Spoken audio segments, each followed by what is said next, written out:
founder mode is really about ownership.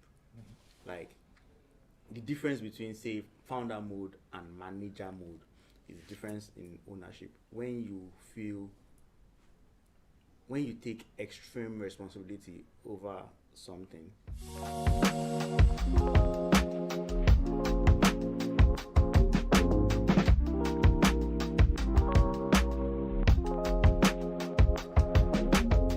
Okay, you can start, Bar. Let's start now. Let's do this. Our host David, take us away. Okay, enter my boss, enter my downfall boss, and let's go. I'll drop you at a bus stop. So good afternoon, everyone. This is the Blue Card Podcast by Power Labs, and it's amazing being here today because today is actually like a different episode. I think I'll allow Toby to tell us why today is a different episode. Hi, Toby. Hey everyone. So yeah, why is this a different episode? I know like the previous episodes, we probably had a lot more technical discussions, which may have, well, we hope not, but it may have gone over some people's heads just based on the level of domain expertise there. So we really wanted to give a variety of topics and conversations, and not only limit to engineering, but also give our opinions on the industry in general and certain things that are maybe hype, maybe not hype. So this episode is focused on one of those types of topics. And yeah, I'll let David tee the topic up.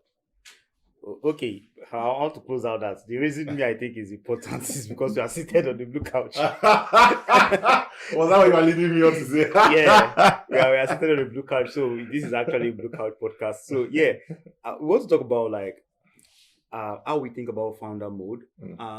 I'm sure if you've been in the tech space and you've heard of that term, that phrase, founder mode.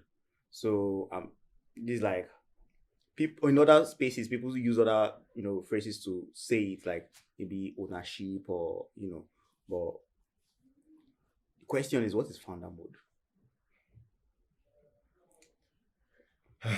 David, I actually want you to lead on this, and the reason why is because my opinion is going to shake you tables, maybe. Okay. So yeah, David, lead before I maybe take us off course slightly. Okay, so founder mode, I like to see myself as a student of history, and when I say history, I mean all types of history, whether it's national history, and so entrepreneurial history too is important. And you look at how companies have been formed over the past, say, thousands of years, from Babylon to now to Silicon Valley. So when you look at which businesses have lasted that long, right? As of today, the businesses that last long a lot are these Japanese businesses. So you have these small Japanese, kind of small, traditional family businesses. Yeah. They've lasted long. And I think one thing that has struck out to me has been this, craftsmanship, this excellent craftsmanship, this purpose, this, there's this Japanese term called ikigai, right? So that serious purpose is something that has been like a big feature of their businesses. And finally, it's a family business. Like they hand it over. So there's this mindset of ownership, even while the young ones, they do know they are going to inherit that business, and that means not just inheriting the assets. It means inheriting the responsibilities, inheriting the whatever the purpose of that business is. And that has existed for like 1,000 years. So, but when you look at venture-backed businesses, they have not, maybe some of them have not lasted that long, right? Some big businesses I would know, like Coca-Cola, GE, some of them have lasted like 100 years. Silicon Valley businesses are like maybe 50 years, thereabouts. So they're still, we don't know yet. We don't have enough data. But what my own data has shown me that founder mode is really about ownership. Like, the difference between, say, founder mode and manager mode is the difference in ownership. When you take extreme responsibility over something, it could be something very small in a big business, but that stuff is your own. That stuff, the outcome, whether good or bad, you take responsibility for it. And so it's not really about one performance metric that someone is doing in the office or typing. You do know when you've done excellent work, and you do know when you've moved the needle. So founder mode to me is really talking about ownership. Uh, is it bad to have extreme ownership? I don't think it's bad. I think everything in the world has pros and cons, right? I believe for every business, you need a lot of people to wear that hat of founder mode, not just the founder. A business cannot get to, it cannot become a transcendental business or a once in a generation business if you only require three people to be thinking at 1,000%. Like Google, the founders, Google is like one of the largest companies in the world, and the founders came up with the PageRank algorithm. Nice. But some of the fundamental tech that allows that algorithm to even, be ubiquitous, and other products that they've done were not built by the founders. People that know more computer science more than them, they even hired some of their old professors, right? And all these people take these problems to the extreme, right? And that allowed them in the past, we will be 30 very soon, maybe in 3 years.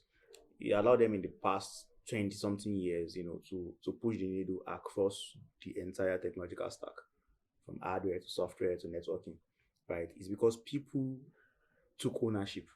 So I'm in charge of networking. I'm like, how do I make sure how do I make sure we have the best reliable network in the world? Extreme ownership. That is founder mode for me. So I don't know if that's clear enough, but that is the way I see founder mode.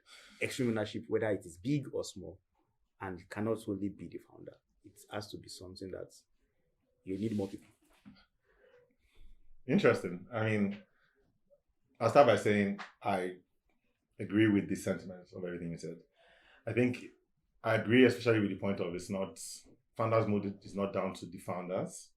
And maybe this is just a problem with naming, and there might be an issue there. So people might misinterpret the term founder mode. So I agree with you that's only about founders. However, I think where I anchor more when I think about founder mode, and when I heard, when the whole buzz about it came out, it actually led me to two conclusions that are quite complementary. I think one is the arrogance of tech companies or the tech industry, and the arrogance of tech industry in relation to other industries, or what they'll consider big industries or old industries or not so cool industries or whatever, right? And I think that there's a bit of an arrogance in regards to tech companies believe that they are obviously the best things in sliced bread, and other companies are not doing or are not operating at the level of their companies. So I think tech companies tend to not, or feel like maybe there's not that much, maybe they can learn from these bigger companies, or they tend to ignore practices that these bigger companies have been doing for a while, right? So I'll give an example. When I heard founder mode, and I went and there was a lot of hype about it, I remember, and I went to go and read it, and I was like, wait a minute, this is not anything net new. This is simply the whole concept of different leaders at different times. Or in other words, different types of leaderships are required at different times in a company. It's something that in a large company is thought about a lot, right? Wartime leader, peacetime leader. Thank you very much. Wartime leader, peacetime leader. And that does not only stop at the C level, right? It's even like the way like managers manage their reports at different times. I'll give you a great example of this. During COVID, I was at Google at the time, and I was at the strategy and operations team. And obviously, COVID happened, as you can imagine. Every strategy and operations team had to change your whole annual plan, basically, because it destroyed it, right? So I remember like just working like sleepless nights like for like 3-4 months, just revising Android plans and so on. But one thing that was interesting throughout that whole period was the CFO with Porat at the time. She actually sent an email to all the leaders in the company, and something she said in this email was very important. She's like, obviously, this is crisis mode. This is me paraphrasing the email. We're crisis mode, right? Well, not she didn't use that word, right? But like this is the crunch time, COVID is a period, and in this period, a fast decision is better than no decision, or a slow one. a fast and maybe bad decision. Yes, is better than a slow decision or no decision. So, and she was writing this email to just, because Google is a culture of, no micromanagement and so on. And she was writing this email to signal that, like, now we're going to micromanage in this period because we're in crisis mode, and crisis mode requires micromanagement, right? So we are going to, like, every manager is going to, the whole style has changed. Everyone just needs to accept it. We're going to be recording certain things and whatever.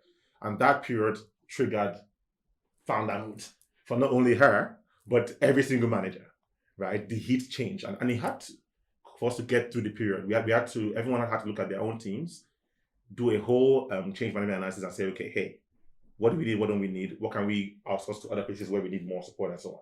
So I'm saying all that to say, like, I think going back to the point of tech company arrogance, I think there's a level of, like, I think when I saw founder mode, I was thinking to myself, this is not anything that new. And why is there such a huge craze, which makes me realize that maybe this is why tech companies haven't lasted as long, or typically don't in some cases, because maybe enough leaders in tech companies don't realize that it actually requires different leaders for different times. The ones that did made that adjustment at the right time. If you look at Google, Larry Page knew at some point he had to take a little bit of a step back, let Eric Schmidt come in, lead, and then switch back on, and then he comes back into, like, founder mode in that sense. So it's not for every time. Then the second point, or the second revelation for me when I heard about founder mode, was how much the craze about it came down to, as David alluded to, how maybe slightly nascent the tech industry is, because there's a time horizon play here, right? Which is, if enough tech companies lasted for a longer period of time, like all the other companies, then this would not be necessarily anything new, because you would understand that for a company to stand the test of time, you need to be able to move between founder mode. Or if you look at me, for example, like the way I think about it is, a typical VP or a CEO at a company, they operate that way, where at different months, at different times in the company, that there has to be something that they focus on. Maybe they focus where the problem is at. So right now, if our problem is fundraising, I'm going to go founder mode on fundraising. If I had a fundraising team, I'm micromanaging that process, because that's what's important right now for the business, while other things are etc. So I'll prioritize more time to go founder mode there, and the rest of the stuff I might not be founder mode on, right? But then let's say now I'm product, we need to deliver this product in 2 weeks, So I'm just trying to think. I think my point is more like founder mode is not. I don't see it as, I was surprised about the craze. I didn't see it as anything that new. I felt it was conflicting so many different, like, concepts that are pretty basic in business into one, and it just made me realize, wow, like, so tech companies just tend to follow the leadership style that's in fashion at that time, based on the tech company that blew up earlier. So, is it Elon Musk style of leadership? Oh, Elon Musk, Tesla is doing well, SpaceX. That's the way we should be. All right, every founder go that way, and so on and so forth. Whereas just take a step back and now, like, really understand your business, and then you will know when to go founder mode and when to not go founder mode. But yeah, that's my take on founder mode. It just really brought to my attention tech arrogance, but it also flagged to me, like, wow, I think not having enough long-term tech companies that lasted a long time actually is reflecting in the way people or founders are leading their companies today. Okay. I think that's interesting. Although I have rebuttals to many of the things, because when I heard about founder mode, I think we chatted about it. I posted some things against it. But one thing about me is I'm allowed to change my mind. I still think personally I don't want to. Okay, we are recording this, so I don't want to name names and say things against some. There's this article about the cult of Silicon Valley, where I've never liked the cults. I remember when I was in uni, there was no fear of me joining any cults, because I'm sorry, it's just so difficult for me to, have that. You just follow one beat, just follow one. Life is so non-deterministic and stochastic. So the interesting thing was, when I read that stuff, from Paul Graham, I thought about it. I didn't like, the examples you were giving. I felt it lacked nuance. People like using that example of Steve Jobs versus John Sculley, right? Steve Jobs, brilliant entrepreneur, co-founded Apple with Steve Wozniak. Then eventually he had to leave. They brought in, senior management, or should I say experienced. So basically what you pointed out that Google did, but they did that. However, there's this thing about founder mode that I said that people, I think there's a problem. I didn't like the lack of nuance in the article, but there is a problem. And that problem is whether it's crisis mode or no crisis mode, the problem is vision. And what we've seen in big companies from the past is like for the past how many years is and where innovation where tech companies are actually different from bigger companies like is the fact that something happened in the 60s or 70s or 80s, with this mindset of shareholder value. You understand? And sometimes, which is important, obviously people have bought into your shares, they need to get something in return. But when we play the game of over financialization too much, sometimes you lose out, like you're juggling balls and there's a ball, and that ball is what is the vision of that company? What technology are you trying to build? What new experiences are you trying to? So you might be making money, but you might be making a lot of money, so the value, the shareholder value is valuing, right? But you are losing your, they use that term, if you watch a lot of Chinese movies or the mandate of heaven. So before they used to like, oh, Google has the mandate of heaven in America for technology. Now it's maybe another company that supposedly has a mandate of heaven. So when you lose that mandate of heaven, when you lose your core, what made you, and there's so much bureaucracy. Bureaucracy was there for a purpose, but people forget the purpose. And systems eventually become almost emergent, like alive. Those systems now keep sustaining just for the fact that they are a system. It's just very simple. That's why, Nigeria, we create a lot of committees. And those committees, most of them were temporary committees, and now they're permanent. 30 years, you have one committee or something, and it's existing. And the idea was like, oh, this committee was supposed to solve this problem, and that's it. So I feel there was a problem. However, I feel the way they articulated that problem, it was so reductive, and this jobs versus Scully thing is too reductive because, Scully came and shat the bed, and it happens, it's easy to point out at Eric Smith, right, and say, well, Eric did a lot of stuff. It was like the experienced hand that put things in place, but we've also had people, bring in the experienced hand and basically destroy the core of that company or what that company is about, right? So but one thing people don't mention is in the life of Steve Jobs, there are multiple faces. The Steve Jobs that got replaced at Apple is different from the Steve Jobs that came back because he had to learn at Next Computers. He even made a lot of mistakes at Next Computers too, but he was able to learn over the years, and when he came back, everything changed. And we sometimes discount the role of luck. Of course, in business, we like because we like these are case studies. We like the hero story. We like this, and we like case studies that we think, oh, it's just when you see you can extract the formula, you can just follow that formula. But sometimes there are things that happen, like maybe for example, you have like the John guy, the design guy, was at Apple. Johnny Ive, right? And he met him, and so you had that talent that was just wasting away. You have people like Fadel, right, that has been trying to build something like the iPhone over the years. He has a lot of domain but never shipped. Or he shipped some that didn't really, but he has built, you understand? So now you're now coming with, okay, leader analysis, what's the next thing? Right, and it's seeing those talents and putting them together, and that's the work of a leader, the vision. So I feel it's so reductive where you just go and pick Steve Jobs. You are taking the pick of Steve Jobs. You're like, oh, Steve Jobs versus. So I'm doing like this hero versus villain kind of story. So that's where I feel if there had been more, nuanced in that article, it would have made more sense. And there's this cult of Silicon Valley where they kind of make founders heroes, and every other person just cogs in the wheels. And founders take a lot of risk. I guess that's where where they take a lot of risk, but that's why there's a lot of upside too for them when things go well. However, it takes a village, as we say in Africa. It takes a village for you to build an apple. it takes a village. For you to build a 100%. Google, it takes a village. You need competent managers. Yeah. You need competent people across board that can, because even if you are a great strategist in the battlefront, you're a general, but you're a strategist. You're not the one that will go and lead the battalion. You're not the one that will lead the platoons. Yeah. You need competent sergeant majors. You need competent officers. You need so across board. You need great logistics. Without logistics, you're going to lose the war. 100%. So you can be Peyton, or you can be all these Asian Chinese generals doing all the strategy.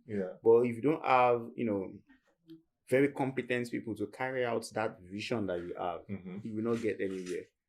You will not, even like so this talk of micromanaging, I'm very, very, I find it interesting. I find it interesting where when I say micromanaging, because there's a limit to, so for example, let's pick any problem for a leader, right?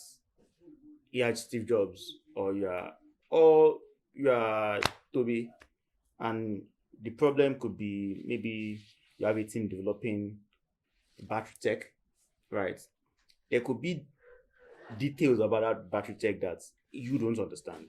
But there's a way where the first thing that will make that project succeed or fail is who is leading that project. So what that implies is you as the coach or the manager, I'm using football analogy, so sorry for those people that don't like football, but who did you put in that role? You get what I mean? So like the DR, right? Like directly as an individual. Exactly. Like, so battery tech, who is leading that battery tech? That person has more context for that stuff.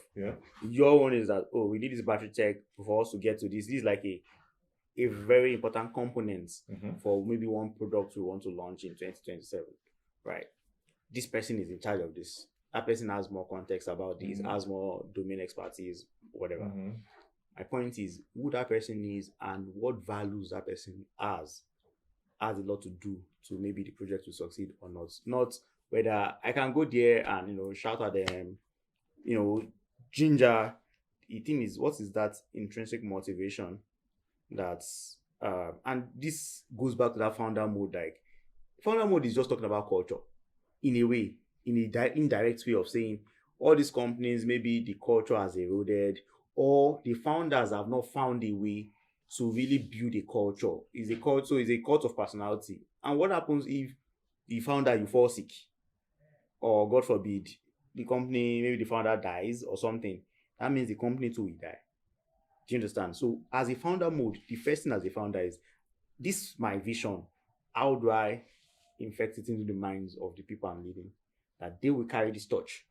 Even if I live 20 years after or 15 years after, they will take this company to places we never thought the company will get to. You get what I mean? So if you look at some of these iconic companies that we name, you will remember Toyota. One guy founded Toyota or whatever, but that was not even their peak years. Maybe like 40 years later, maybe one other person took it to another level.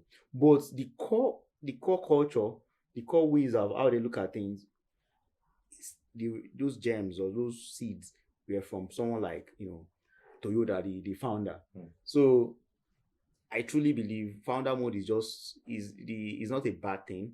It's just, I feel it's not nuanced enough, and I think we can learn from tech industry, like you said, which I really truly believe is, we can actually learn from non-tech companies. We look at how other people have done it, right? And why understanding the nuance that comes with tech companies, because let's be honest, there are businesses where they have not changed things in the past 70 years. The way they smelt iron is the way they've been smelting iron. So you could work for a big iron ore company, right? But tech, what last year could be obsolete this year. So there's this fast-paced nature where you need to learn. But I feel at the end of the day, the core ideas, whether it's biscuits you're selling, whether it's chin you're selling, that term that they say, someone is selling sugar water, that's John Scully. I laugh at that stuff, like, someone is selling sugar water. But when you think about it, some great tech entrepreneurs were not working in tech before too.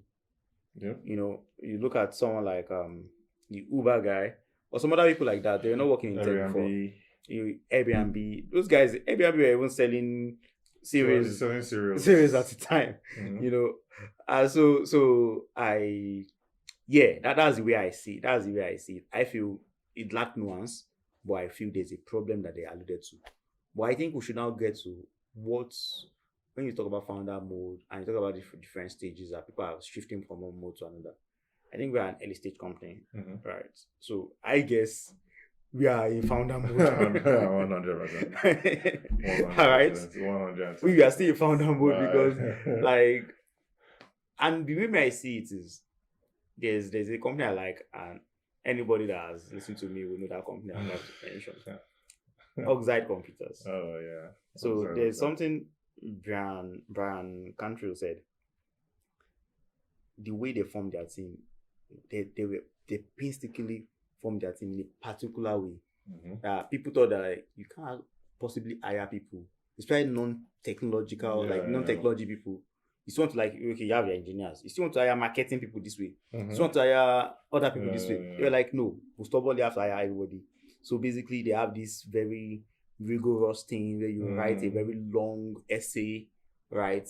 And they now even quiz you about that essay. But they have one rigorous essay that you write for you to, after doing all the other tests, because like writing is a big part of their culture. So if you don't know how to write, maybe I don't know how people escaped some Nigerian schools without knowing how to write. Right? If you don't know how to write, maybe you will not work for that company. You might think you're a good candidate, but maybe you're not just a good candidate for that company, because if you really love that company, you can fix that. You can spend a couple of months taking writing courses and fix that. So writing was a big part of because they feel, like, for example, the RFD culture was from, and at the end of the day, the idea was that if we get people that align with our ideals and they see that vision, it's easier for you to give them autonomy. I think the problem with this, I'm in founder mode, I'm not in founder mode, is sometimes when people they've made a mistake somewhere when you hire, and you hire people you feel they're subpar. So you feel, they're subpar. You know what? I just have to monitor everything. But what you should do is, people can be, when I say subpar, people might not be at the level you want at the moment. So as a football, I'm using football again. Sometimes you don't buy the C Ronaldo, or C Ronaldo is even old. Let me look at, like, maybe someone that is at their peak right now. Maybe Mbappe. You might not buy Mbappe. Mbappe is a player at Real Madrid. But sometimes you might buy a player that is maybe 18 years old. He has a lot of prospects. You can see he's learning. You can look at his data, right? You send your scout, they've seen his data. You can see how he's learning, his attitude. Everything is everything, right? Football is even more, should I say, chaotic, because, injuries could happen. But assuming you've taken someone that you've spoken to the person, you've done an interview, you say that, okay, this person is not senior yet, right? So they still need a lot of guidance. However, they have the right attitude, they have the right intellect, right? It's easier. And once they buy into your vision, right, they need that intrinsic motivation, because you cannot keep motivating people every day. I'm not the one that will wake you up in the morning to say, this problem is very deep, I need to walk over it at night.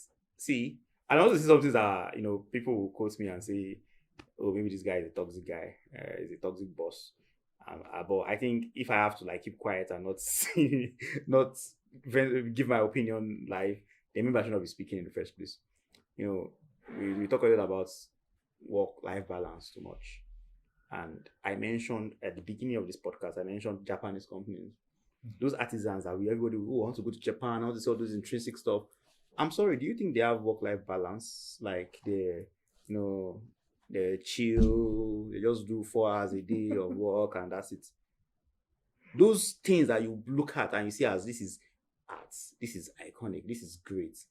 Those people that build it, they did not build it with chilled nothing great vibe. Nothing attitude was built in 9 to 5. I would down that. So when people try to, say I'm going to build something that is better than maybe DeepSeek or OpenAI O1 model. Let's say you're an AI guy. I'm sorry, you're never going to build that stuff on, say, work-life balance. And I'm sorry to break people's hearts today. You're never going to build, you're never going to be great at No chance. anything. No chance. Anybody that you say that is great, even guys that are doing contents, whatever, Yes. that right now, you go and see the amount work of ethic. hours they put into their craft. So I'll give you a very simple example. When I started in technology, I'd been working in technology before, but mostly was different from building a product. So imagine like I've always been, building stuff, prototyping stuff. Then I worked a bit in automation and instrumentation. Then when I finally got into hardware design, it was like maybe is it 9 to 5 or something like that, maybe 8 to 5 or some those kind of funny hours. But I would be honest with you, I used to work.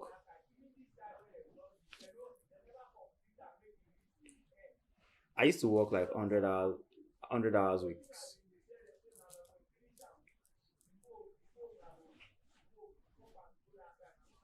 I used to work 100-hour weeks, like for real. And when I say 100-hour weeks, I'm not even capping. I'm actually telling you the facts. 100-hour weeks. How do I work 100-hour weeks? I mean, so I one thing to be fair, one thing was I got accommodation close to the office. Mm-hmm. The company gave me accommodation, so that really reduced, problems like commuting and everything. So I was not commuting anymore. So if you take out commuting, that means when I finish, everybody's going home by 5, 6, fine. All I do is maybe take a jog, go and get dinner, then I go back to the office. And what am I doing in the office then? I'm learning. Because the work was difficult. Like, but we not try to reduce how do I put it? The work was difficult, but we didn't try to reduce. So you have like an equation where you have multiple things you can change, multiple variables. Mm-hmm. So we are keeping what we should do as constants. We didn't try to, reduce that. This is the level that we need to get to. We need to build this stuff. It's difficult, but what is the variable? The variable is my efforts, my skills. Mm-hmm. My effort and my skills are variables I can work on. So I have to work on my skills to learn a lot in a very short amount of time. Like, I will spend sometimes. I've done stuff. I've done stuff of like maybe I just spend the entire weekend, maybe on a Friday night, and I'm basically there and I'm just brushing my teeth, splashing water on my eyes. I'm in the lab, and on Monday morning, I was working. This is not. This is not like this is actually like crazy stuff. I and one of my old boss then Ikina. And on a Friday night and we're just working, and on Monday people came and met us there still working. Basically because we had to like build something from scratch, right? It meant designing something, like making prototyping it in real time, making a couple of units of that stuff, right? 3D printing some enclosures, doing a lot of multiple things. So like if I abstract that a little bit, like what I think, which I agree with you on, is you're not, when you want to do something great or solve a problem, the way you're thinking about it is, I want to solve the problem. That's the only variable you're considering. You're not considering I want to solve the problem. Okay, well that means I have to work from 9 to 5 today. Like, schedule my day. You know how like you do in a typical corporate, like it wasn't so. Mine the only variable is this is what I'm saying, right? Like solve the problem. Exactly. This is how I feel. This is how I am. Like it's like solve the problem. To be fair, this was like a company where nobody will be, when someone saw me in that mode, nobody's asking me for one document I've not sent or one shit like. To be fair, they just I was in this mode. Everybody just left me alone. Exactly. So I could go, arm. I don't want to tell you the meaning of arm, but I could go arm for a couple of days, and like this guy's in this mode. Nobody's asking me about, oh, this guy, this thing, you've not pushed this thing. Like, no, this guy's in this 1 week mode of getting this shit done. Yeah. Sorry. Getting this stuff done. Well, this is 18 plus, so I'm sorry. This is 18 plus, so yeah, this is all good. Like, and what that did to me, two things, is that the amount of we kind of underestimate the amount of things we can learn in a very short amount of time. Yeah. But the thing is like I work out now, and it's similar to working out. Yeah. It is difficult. Mm-hmm. I'm not going to come and lie to you that it is easy to quickly pick up, digital signal processing. To pick it up, you need to do a project that requires signal processing. There are a lot of maths that underlie it. If you don't have the head for maths, so to be fair, someone cannot just take. You can't take a player that is a mid player that does not have maybe that talent. I want to use the word talent, and I know this might, people might say, "Oh, this is I'm kind of segregating." No, the truth is people have talent at different things. You don't have the talent for maths, like that kind of maths or those kind of stuff. Maybe you know I've done it, but me, I knew I had the talent for it, but I don't have the skills. There are two different things. Yep. I have the talent for it, but I don't have that skill because I've not built that thing before. Exactly. I just need to up my skills, and I feel like I will acquire that talent. But I've always played around the math. I've always built things before, so I felt like, I know this. Maybe I can just spend some weekend reading through the books. And so I read a lot more while I was working than when I was in school. But that's a very I really want to just double down on that point, right? I think it's very, we don't speak about it enough, but we don't speak about this whole concept of working on a problem and that's it, right? Like so me and you have had different conversations outside of the podcast, David, where we talk about Nigerians specifically typically not having passions, right? Or something that like they're just doing enough for money. In younger, like that you need because that builds that habit of working on something with like, it's not about time, it's not about, I just enjoy working on, like this is something I want to do. And I feel like it builds a very important habit, and that gap, maybe we see that reflect when you try and hire and you have to almost, to your point, like I guess we put filters in place to try and find people that think like us. But maybe that's what leads to a lot of people in the market, maybe not having that mindset. Yeah, so maybe, I don't really need people to think like me personally. I just need them to have like some simple ideas that we share, right? Because obviously someone thinks like me, that will be a problem. Multiple me is a problem. But my point is, like, some people have different ways of thinking, but this ideal of extreme ownership and exactly. And another ideal that I really believe is this hard work. And hard work means this hard work means is not so hard work to me is not, and I say this and this can be controversial, is I'm not a big fan of efforts. And I know people make a lot of effort, like so there's this term that they say, and I use this statement a lot, that the last turn of a screw tightens it. Yeah. Every other turn is just movement. So if you have to turn a screw, all the other things you've been doing since, you're just moving. Is that last turn that tightens it? That is the main one, right? Yeah. So get those ones over with. But at the end of the day, those ones, they build your character. Yeah. But for me, at the end of the day, getting to that final turn, many people stop at the end. Yeah. You turn the screw a bit, I beg, you stop. Right? Get to that final turn and tightening it. You need to do it from smaller things before you get to bigger things. Exactly. Before you start inventing new technology. Have you built old technology, like some things that it has been built before, you're not really innovating, but it's difficult. Try to build your muscles with those ones first, right? And the question of going back, I don't want to really this I want to link it to founder mode again. It's just really like whoever you hire, before you can give that autonomy, before you can give that. I really believe in technical excellence. I'm sorry, this sounds kind of, but I really believe in technical excellence. I can hire people that are still young, don't have all the experience yet. However, I truly believe they need to have seen the sports. Like, okay, well, you mentioned something like they've built things, like, I really need you to have built things. Yeah. People complain that, there's no money, that's why they've not done. That is a lie. You need to build. It might not even be the thing I'm more passionate about, right? But you've built something. That means you've seen something about the world that you didn't like, or you feel, I can actually do this thing. Yeah. I can actually change something. You're not just a consumer. Yep. You are a producer. Yep. That's how you get on my team. Yeah. So if you come with a CV and you just mention the things you've done, I can't see anything that shows that by yourself you've done some projects for yourself. You really love, like, maybe you're an energy engineer, for example, or an embedded systems engineer. You've not done any project, you've not written maybe any library for yourself just because like you feel, oh, this library is not performance enough. I want to write a new one to do something for me. Right. So you've not pushed the boundaries at all. It's just what they tell you. So now you're capped by whatever the skill level of your manager is. Do you understand? Yeah. Whatever the skill level of your manager. So whatever it is that they tell you. So if you work with people that are not very innovative or they're not very technically excellent, you have capped yourself. But when I see you that, okay, this person has done something, it might not be the most put together, but this person has pushed themselves at undergraduate level. You've built something, I look at it, maybe it's not something I can ship as a product, but you've pushed yourself. You have the right attitude. You're a builder.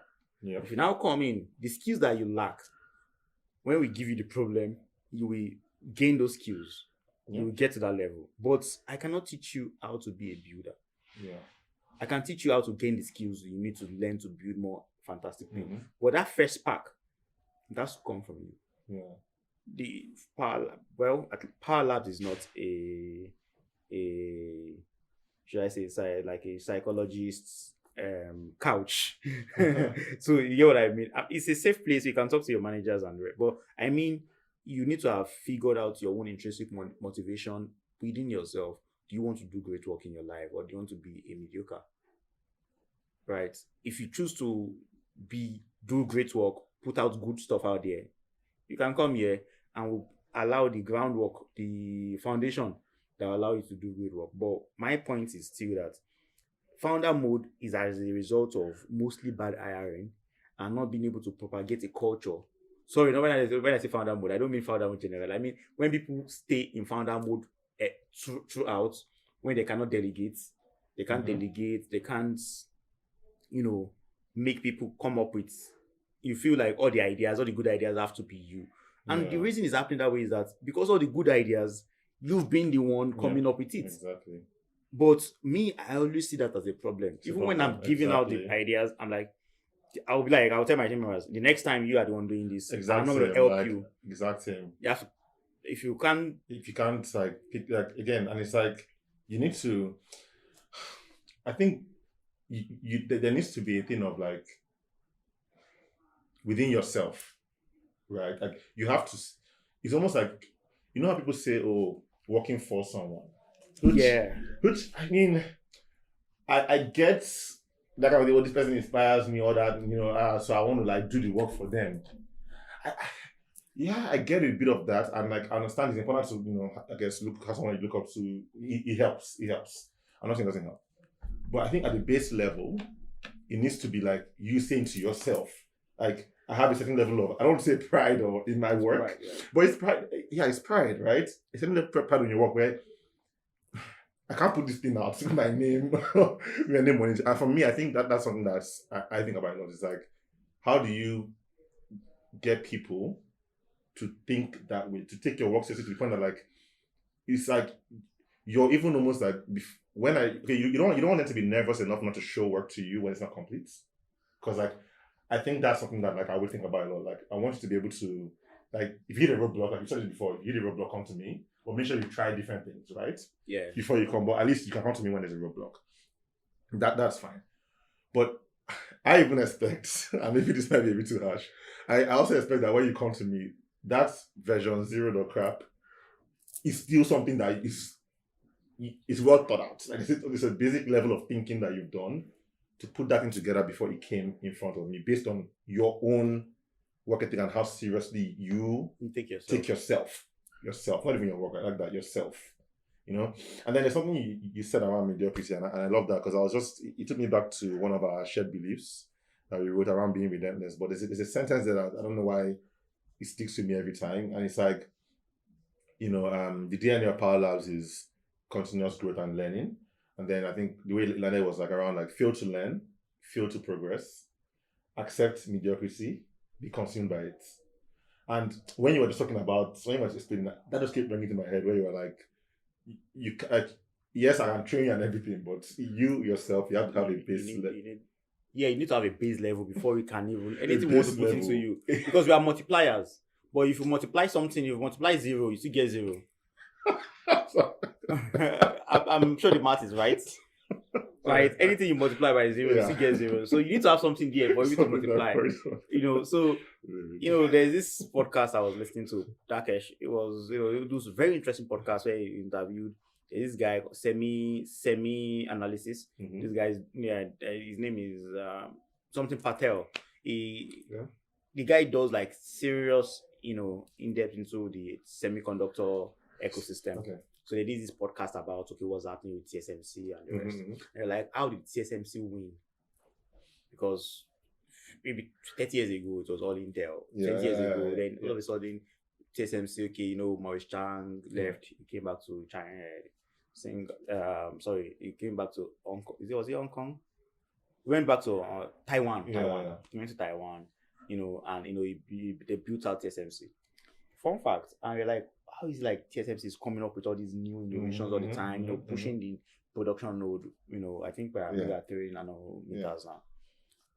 Well, we'll fact check. We'll put in the show notes what these things I'm saying mean. But my point is, the guy said something that the Chinese engineer sees it as like a battle.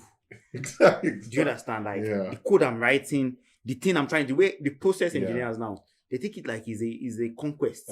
Like my village will get vanquished if I don't do this stuff. The chemist that is coming up with new ways of doing the etching this stuff, he's like, to them, like, if I don't do this thing, China will get defeated. Exactly. They will impoverish. Like my village will get conquered. Like they see it as a war. Yes. I'm not saying you should go and fight, but I mean, it's a war to them. Like it's like I work like you have it's a narrative. You have to add color to your life. The way I see, so when I go to the gym sometimes and I'm not about to finish my set, I'm like, if I don't finish my set, that means I'll be a failure. That means I'll do this. That means do you understand that? That means someone will just take over all my things. So I'll just create a narrative and I will believe it. Yes. And for some reason I'll finish the set. Exactly. I might come back and be tired and be angry or whatever, but I'm going to finish that set because I've created a narrative, a story that I myself hypnotize myself to believe. Right? So, there's this seriousness that comes. I like play is important, but you have to mix that play and seriousness. Yeah. So there's a full-on point I have there, and this is more. I'll say it's quite reductive, right? Because this is something that operations people would like to hear, but maybe engineers wouldn't like to hear too much. And that is the fact that actually, I remember in the NVIDIA book, I forget what that book is called. The NVIDIA Way. The NVIDIA Way. I remember there's a particular part of the book that also touches on this, where it was someone that I think Jensen Wang went to hire. I can't remember the person's name. Went to try and poach them to come into NVIDIA, and or they were interviewing and so on, and they were just wondering, like, obviously NVIDIA is doing all this crazy stuff, and they're wondering, like, what are these guys doing differently, so differently from the company I'm working on. And then what the guy said that stood out to me was, like, when he went in there, he realized they just worked harder. Like it wasn't crazy special. Like yes, there were a few things here and there, but the way they manage their operation, it was just different. Like they didn't have any special. Like I think his point was, like, there was no. There was no crazy brilliance. Personally, they just did more work over time. Again, to be clear, he was like, they were highly very smart people, but like he just realized that the difference was just the work ethic. Saturday, Sunday, they're around. I'll use football. Things like that, right? I'll use football again to make an example. I was watching one of these old guys at trying to remember his name. I can't remember his name right at the moment, but he's a defender at for a long time at Golden State Warriors. Okay. I know Golden State Warriors that period. Draymond Green. That guy. Like, guy's a badass defender, right? And Draymond Green was talking about, so he played with some young cats and he was lashing them, like, so the difference between he and them is, like, do they think they're going to be, they're not going to, like, they won't be great if they don't understand that in a team, maybe only 2 people are allowed to do anything they want. Yeah. In any team. Mm-hmm. You need to have, like, you have the people that can do anything they want, because those people are, I don't know, in the team, you are going to have, like, your Steph Curry. Yeah. That you Everything can just, has superstar players. Yeah, like Same with because companies. if things up, it can create magic. Yes. You need him to create magic. So obviously, sometimes he might not follow all those your plays, but you other cats need to learn your role. Like learn your role and master your role. Like he was like older and he's going after every ball. Going after, and it's like you have more energy and you are, but because you have taken some if you play with Kobe, God rest his soul, if you play with Kobe or even street football, the guy will take it personal. He's so competitive. Like he's so competitive, like he takes it seriously. Right? So when you look at the amount of, when you look at Kobe, Jumpman, who I think is the greatest basketball player ever that has walked the face of the earth, Michael Jordan. When you take Jumpman or you take LeBron and you take all these exceptional players, you can see that they are freaks of nature. They have like mad tech talents. They have skills. However, one thing you not take away from them is they outwork everybody at the same time. Because you have seen some players that when they were younger, there were some players that were like them or even better than them. But they outwork those ones. And to be clear, they are not average players that just over, because if you're average and you overwork, nothing will still happen. I'm sorry, life is not fair. So people are just imbued with talent more than the others, right? However, the way some of these great players, players in the GOAT conversations, the way and one thing that is different about them is they did it consistently for a long time. Do you understand? Some people, there are players that have won, one season where they outplayed everybody, but they are not able to repeat it consistently. But do you know what it takes to have that intrinsic motivation to say, I'm always going to do this, I'm always going to do this? And look at Ronaldo, Messi in football, consistently. So in work too, you need that. You actually need that. You need to be able to just take it this way. We are at Power Labs right now. What we are building things that maybe guys at Tesla might be building stuff like that. All these guys at other companies, some of them have PhDs, some of them have all these, interesting. We have some PhDs, right? But what I mean is maybe we have only one person that is a PhD at maybe optimization, and these other companies have like 50 people. The resources, they have more resources than us. Do you know the only thing we have over any other person is we just need to outwork every other person. Yes, I agree. Do you understand? 100%. Because if you keep them together, they have talents, people that went to MIT, went to all these schools. What we do what DeepSeek had, what DeepSeek engineers went to, moderate schools, yet they outworked everybody, and they came up. That means talent is everywhere. Now, what you have against someone in Silicon Valley, in MIT, in Taiwan, all you have is your own effort. You need to just, scale it to a level where it's insane. So back to my conversation around work-life balance. I'm not saying you should outwork yourself. I've experienced burnouts before. But my burnout was not really like work got bad. It was like I almost left the industry. I'm not going to do tech again. I'll do something else. I'm tired of technology. I'm tired of working with people. People are just idiots. Blah blah blah blah. Management, I had big issues with my management. Today I still talk to my management. Like I've talked to them. I'm cool with them. But at that period when we were building the company, like when I was an engineer at the company, I had a lot of problems with some of the decisions that were made and like, oh, this is bad, blah blah blah. In fact, I'm leaving tech. Let me go and enter into something else. But so I have a good visceral understanding of burnout. But one thing that really people don't talk about is burnout is not out from working. You don't get burnout from working hard. No. Anybody should fact check me. People think if you work out, you will get burnout from not having an outcome. Slack. Slack is important, right? But when you are building something, but you can't see, jaded because you can't see the end. The end is like you're building something, on that thing. Like it's not like like okay, what are we doing? What are we actually doing? Yeah. Do you understand? But when you're seeing what you're doing, you're seeing the impact, the feedback in real time.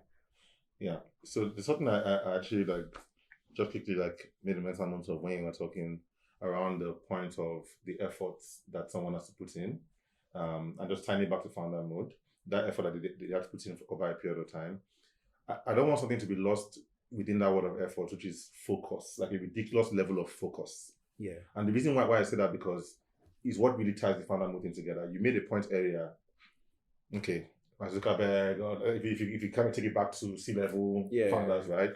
Where it's like there's obviously the grind, but then it's like the focus, and this is where we're going to David's point. Like this is the vision, this is the end point, and you focus there to the point that like you don't get too.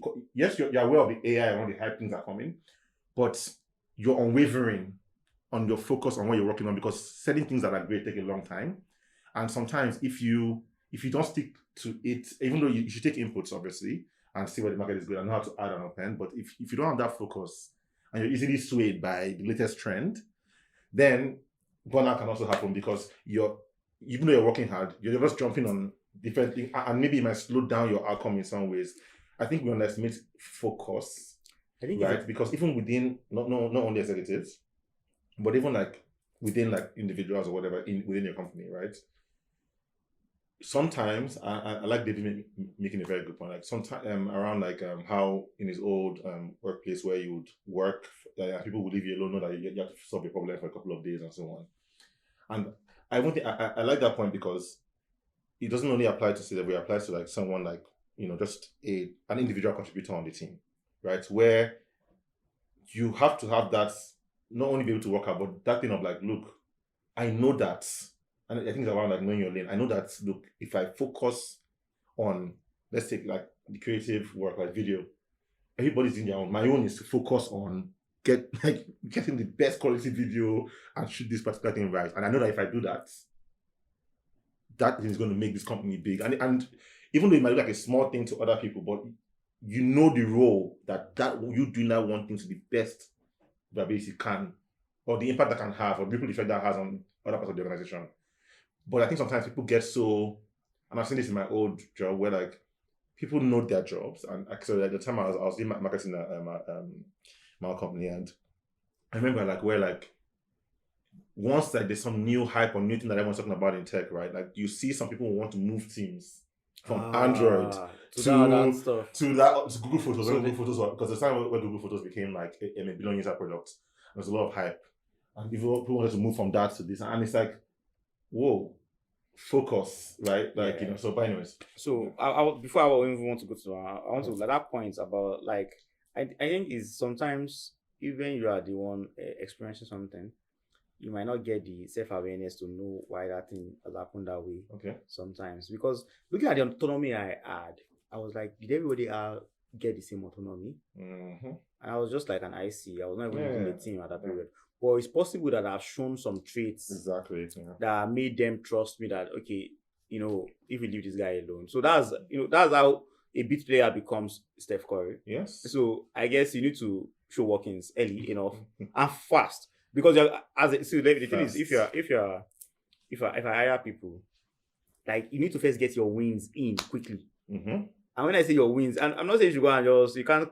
For me, someone cannot cook up anything for me. I'm sorry, I have like strong filters. But my point is, you need to get your wins in quickly in the way that, okay, I can see what this guy can do or this lady can do with little management, with guidance. They're able to come up with this. So that way, I give them more difficult stuff. Exactly. Right, more difficult stuff. So I suspect, because just thinking back now, for me to get that, that trust to say, like, I've done projects end to end, and I don't want to name names, but multinational companies, and I did this project from writing the proposal. I wrote the proposal. I went to go and defend the proposal, technical defense at the headquarters. These are IOCs, IOCs in Nigeria.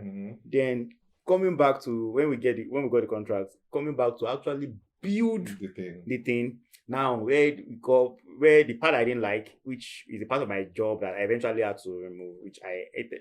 So I was doing field work, my old like engineering, but I didn't like the field work. In automation, you have to go to the field and be, setting machines, and so I preferred building the technology rather than, I hated the field.